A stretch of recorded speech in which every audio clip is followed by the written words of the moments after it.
Hello दोस्तों, आज हम मूवी एक्सप्लेन करने वाले हैं जिसका नाम है पिक्की विद्या का वो वाला वीडियो, जिसमें मेन लीड है राजकुमार राव। दोस्तों, ये कहानी की शुरुआत 1997 से शुरू होती है, जहाँ पे हम देखते हैं कि विद्या की सगाई हो रही है और सगाई में कई सारे लोग आ रहे थे और उसके पापा खूब खर्चा किए थे इस सगाई में। और हम देखते हैं कि सगाई रखने के लिए उसके पड़ोसी विक्की आता है और हमें पता चलता है कि विक्की जो है एक मेहंदी आर्टिस्ट है और वो सबको बारी बारी से मेहंदी रखता है, क्योंकि विद्या की मम्मी ने उसे ही ऑर्डर किया था सबको मेहंदी लगाने के लिए। तभी उनकी बातों से हमें पता चलता है कि विक्की और विद्या जो है एक दूसरे को पसंद करते हैं। और फिर विद्या कहती है कि विक्की कुछ जल्दी ही करो, नहीं तो हम मेरी सगाई हो जाएगी और तुम देखते ही रह जाओगे। तभी विक्की कहता है रुको मैं कुछ करता हूँ। तभी हम देखते हैं कि जब सगाई का दिन होता है और विक्की जो है विद्या के हाथ में अपने मेहंदी का नाम रख देता है। और फिर हम देखते हैं विद्या का होने वाला दूल्हा जो है विद्या के हाथ में देखता है कि उसके हाथों में किसी और नाम की मेहंदी रखी हो। तभी वो गुस्सा आ जाता है और तभी मेहंदी वाले को बुलाता है और कहता है कि तुमने किसका नाम लिख रखा है। तभी कहता है कि मैं आर्टिस्ट हूँ, मैंने मेहंदी के नाते अपना नाम लिख दिया। तभी विद्या का होने वाला दूल्हा थोड़ा सा भड़क जाता है और फिर विक्की और वहाँ पे चढ़ा देता है, कहता है विद्या के शरीर में कितने तेल है वो भी मैं जानता हूँ पूरे, तुझे क्या मालूम, मेरा ये पड़ोसी है, मैं कुछ भी करूँ तुझसे क्या लेना है। तभी हम देखते हैं कि विद्या का होने वाला दूल्हा वहाँ से सगाई तोड़कर चला जाता है। और फिर देखते हैं विद्या की माँ भी कहती है कि अब हमें अपने घर की लाज बचानी है, तो विद्या से किसी और की शादी करनी होगी। तभी विद्या के पापा गुस्सा आ जाते हैं, क्योंकि इस सगाई में विद्या के पापा ने खूब सारे खर्चे किए थे। इसलिए विद्या की माँ कहती है कि ऐसा करते हैं, जो सगाई तोड़ा है उसी से हम भरपाई करा लेते हैं। तभी कहते हैं कि सबसे पहले इसकी सगाई कर देते हैं। तभी हम देखते हैं कि विद्या और विक्की के फैमिली आपस में ही किसी फैमिली के कारण एक दूसरे को पहले से प्यार करते थे, लेकिन अपने फैमिली में वो लोग नहीं बताए थे डर के मारे। फिर हम देखते हैं कि वो दोनों वहाँ पे ऐसे बिहेव करते हैं जैसे कि वो दोनों जानते ही नहीं हो। तभी कि विद्या की माँ कहती है ऐसा करते हैं कि विक्की से हम उसकी सगाई करा देते हैं। और फिर हम देखते हैं कि वो दोनों शादी के लिए राज़ी हो जाते हैं, लेकिन बिहेव ऐसे कर रहे थे जैसे उन लोगों को एक दूसरे को जानते ही नहीं, और वो लोग ऐसे चाह रहे थे कि जैसे कि फैमिली की खुशी के लिए वो शादी के लिए कुछ भी कर लेंगे। तभी हम देखते हैं कि अब इधर शादी हो जाती है, लेकिन विद्या के पापा जी है वो यही चाहते थे कि इसकी शादी ना हो, क्योंकि उसकी बेटी जो थे वो डॉक्टर की पढ़ाई कर रखी थी और विक्की जो है एक मेहंदी आर्टिस्ट था। और हम देखते हैं जब ये दोनों शादी हो जाती है तो रात में एक दूसरे के जैसे क्लोज हो रहे थे, तभी वहाँ पे एक लड़का आ जाता है और इन दोनों के साथ सोने के लिए जिद करता है। तभी ये दोनों परेशान हो जाते हैं। फिर हम रात को देखते हैं कि विक्की जो है विद्या से कहता है कि टेंशन ना लो, मैं तुम्हें हनीमून पे गोवा लेके जाऊंगा, जिससे विद्या खुश हो जाती है हनीमून जाने के लिए गोवा के लिए। और फिर हम देखते हैं अगली सुबह जो है विक्की के दादाजी हम देखते हैं कि वैष्णो देवी का टिकट थमा देते हैं विक्की और विद्या के हाथों में। और फिर वो दोनों निराश भी तो नहीं करना चाहते थे, इसलिए वो वैष्णो देवी के नाम पे वहाँ से निकल जाते हैं, लेकिन वो गोवा पहुँच जाते हैं। और गोवा पे हम देखते हैं कि वहाँ विक्की जो है विद्या से कहता है कि मैं तुम्हारे रोमांस करने वाला वीडियो बनाऊं। तभी विद्या भड़क जाती है, ऐसा क्यों। तभी विक्की समझाता है कि अगर हम दोनों में बात बिगड़ गई फ्यूचर में, तो हम दोनों एक दूसरे का वीडियो देखकर ऐसे समझेंगे जैसे कि हम दोनों पहले कितना प्यार किया करते थे। लेकिन अब भी जो है विद्या नहीं मान रही थी कि वीडियो बनवाने के लिए। तभी हम देखते हैं कि विक्की जो है उसे एक शोरूम में ले जाता है, जहाँ पे हम देखते हैं कि दूसरे के कपल्स मेमोरीज लगी हुई थी किसी न किसी कारण। फिर जो है विद्या के मन में वीडियो बनाने का ख्याल आ जाता है और फिर हम देखते हैं उसी रात इंटीमेट होके विक्की जो है वीडियो बना लेता है। और फिर हम देखते हैं कि अगली सुबह वो लोग घर चले जाते हैं। और फिर हम देखते हैं अगली सुबह जाते हैं कि विक्की की बहन चंदा आई होती है। चंदा जो है शुरू से हीरोइन बनना चाह रही थी, लेकिन उसे शादी से काफ़ी नफरत थी। फिर वो चंदा बताती है विक्की से कि प्रोड्यूसर जो है उससे शादी करने के लिए कह रहा था, इसलिए वो शादी के नाम पे यहाँ घर भाग आई है। और हमें पता चलता है कि शादी के नाम से चंदा को पहले से ही ऑलरेडी नफरत है, क्योंकि उसका मानना था कि शादी के बाद पति पत्नी में इतना प्यार नहीं होता है। फिर हम देखते हैं कि उसी दिन विक्की और विद्या उस दिन अपनी वीडियो देखकर रोमांस कर रहे होते हैं। तभी देखते हैं कि विक्की के दादाजी वहाँ पे आ जाते हैं और उसके दादाजी हालांकि चश्मा नहीं पहने थे, इसलिए गलती से उनके रूम में आ गए थे। तभी विक्की जो है उन्हें अपने रूम में छोड़ के आता। और फिर अगली सुबह हम देखते हैं जहाँ पे विक्की के दादा खूब जोर जोर से चिल्लाते हैं, विक्की को बुलाते हैं। तभी हमें पता चलता है कि विक्की घर में उसी रात चोरी हुई थी और उसकी खानदानी तलवार। और फिर हमें ये भी पता चलता था कि उसी रात विक्की जो है अपनी रोमांस वाली जो वीडियो थी वो कैसेट में डालकर देख रहे थे, और उसी रात वो लोग रोमांस करते करते सो गए थे और उनका टीवी भी गायब हो गया था। और वो सीडी था उसी टीवी में ही लगा हुआ था और उनका सीडी और टीवी दोनों गायब था। और विक्की को भी पता था कि अगर विद्या जान गई तो वो बहुत मेरे को बोलेगी, अपने आप को नुकसान भी पहुंचा लेगी।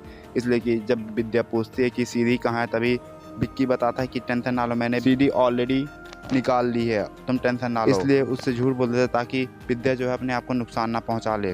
और फिर हम देखते हैं कि विक्की के घर में जो चंदा नाम की एक लड़की आई है, उसकी बहन है, साथ ही साथ उसके काम करने वाले एक भाई भी है, उसका नाम भी चंदा है। लेकिन ये एक दूसरे को पसंद नहीं करते, मतलब एक दूसरे के सामने नहीं आना चाहते थे। और फिर हम देखते हैं कि अगली सुबह इंस्पेक्टर आता है। पहले देखता है वो इंस्पेक्टर इस जोड़ी को, उनके घर को सीरियस नहीं लेता, लेकिन जब देखता है कि वो इंस्पेक्टर चंदा की बहन की तरफ नज़र मारता है तो हम देखते हैं कि वो लट्टू हो जाता है।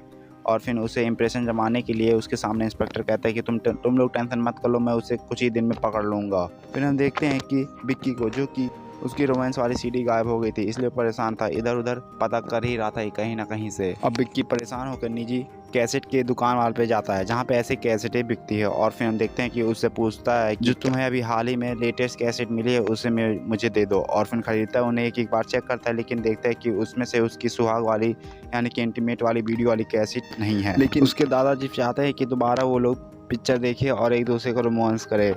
तभी उसके दादाजी उसे एक टीवी ला कर दे देते हैं और कैसे कि तुम लोग अब इंजॉय करो रूम में। तभी हम देखते हैं कि उसके दादाजी जब आते हैं तो वहाँ विक्की भी होता है और उसकी चुटकी खड़ी हो जाती है कि उसके पास कैसेट है ही नहीं, वो कैसे वीडियो देखेगा और रोमांस करेगा। तभी उसे बहाना आता है और फिर देखते हैं कि चोर चोर करके वो घर से बाहर निकल जाता है और पूरी रात वहाँ से गायब रहता है। तभी सुबह वहाँ पुलिस आती है और पूछती है कि किसे कि तुम बताओ चोर का हुलिया कैसा है। तभी विक्की कहता है मैं तो चोर के पीछे भाग रहा था, मुझे चोर का हुलिया नहीं पता था।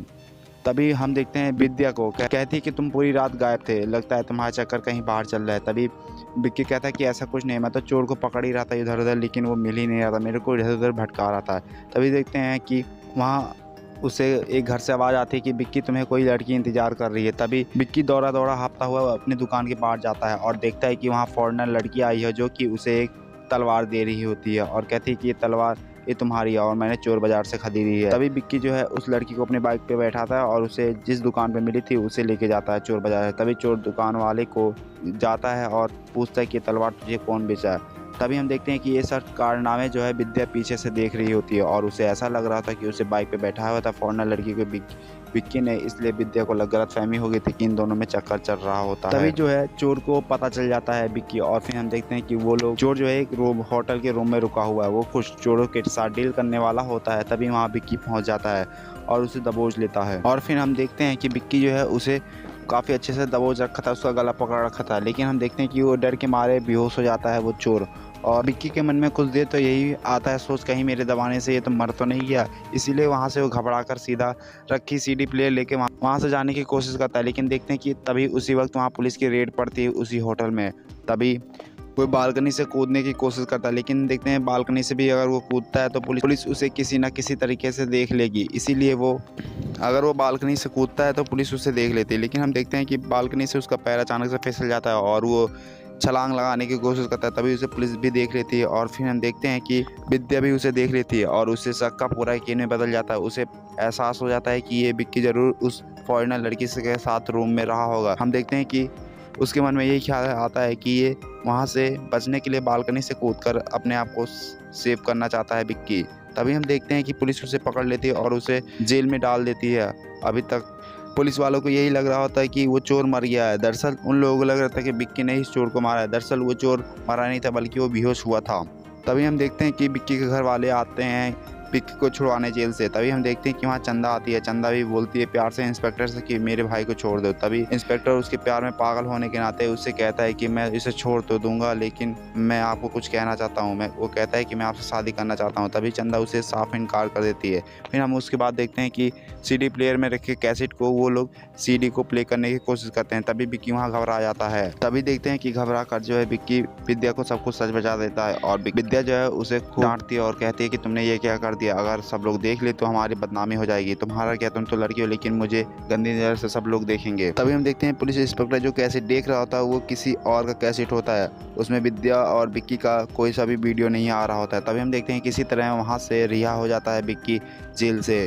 और फिर हम देखते हैं कि उन दोनों में फिर खूब ज़्यादा नोक झोंक होती है और वो दोनों खूब ज़्यादा लड़ाई हो जाती है और विक्की से इस लड़ाई को डिप्रेशन में ले लेता है। वो अपने आप को मारने की कोशिश करता है, जान से मारने की कोशिश करता है, लेकिन तभी वहाँ विद्या आ जाती है और कहती है कि तुम टेंशन ना लो, ये दोनों हम दोनों की गलती है और इस मुसीबत का हम दोनों ही मिलकर सामना करेंगे। तभी हम देखते हैं उस चोर को जो कि हॉस्पिटल में उसे होश आ जाता है और उस दिन हमें पता चलता है कि उस दिन रात वो होटल में इसलिए रुका था क्योंकि उसे एक बबली नाम की लड़की से कुछ उधार लिए थे पैसे, और उधार ना चुकाने के सारे बबली के दोनों गुंडे उसे मार कर बेहोश कर देते और उसका सारा सामान लेकर वहाँ से चले गए हैं थे।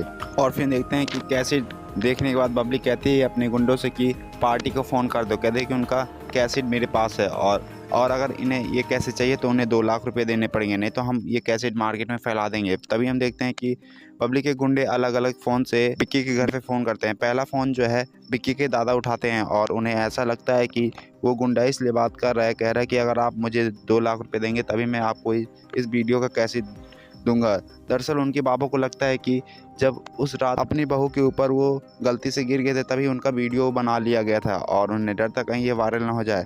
फिर इसके बाद दूसरी बार देखते हैं दूसरा फ़ोन विद्या का आता है और उसे पता चलता है कि उनका कैसेट मिल गया और वो गुंडा जो है उन्हें कहता है कि आपको 2 लाख रुपए एक जगह आनी होगी।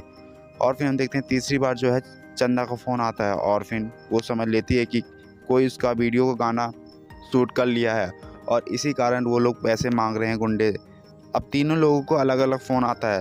सबसे पहले उसके दादाजी घबराए थे कि 2 लाख रुपए कहाँ से इंतज़ाम किया जाए। फिर हम देखते हैं कि उसी रात चंदा और विद्या जो है अपने लॉकर से पैसे चुराने की कोशिश करते हैं, लेकिन हम देखते हैं कि पैसे उस रात उनके लॉकर में नहीं मिले। तभी उसके हम बाबा को देखते हैं जो कि छुपकर सब कुछ देख रहे थे। उन्हें भी ऐसा लग रहा था कि उनके कैसेट के बारे में विक्की और विद्या को पता चल गया था। तभी विक्की के बाबा जो है अगले दिन उन्हें पैसे देते हैं और कहते हैं कैसेट लाने की कोशिश करो तुम लोग। दोस्तों ये वीडियो काफ़ी लंबी हो रही थी दोस्तों, और इसका आगे की कहानी नेक्स्ट वीडियो में आएगी गाइस। तब तक गाइस अगर इस वीडियो को आपको ज़रा सा भी पसंद आया तो एक लाइक और सब्सक्राइब कीजिएगा guys. Thank you guys, bye bye, see you again guys.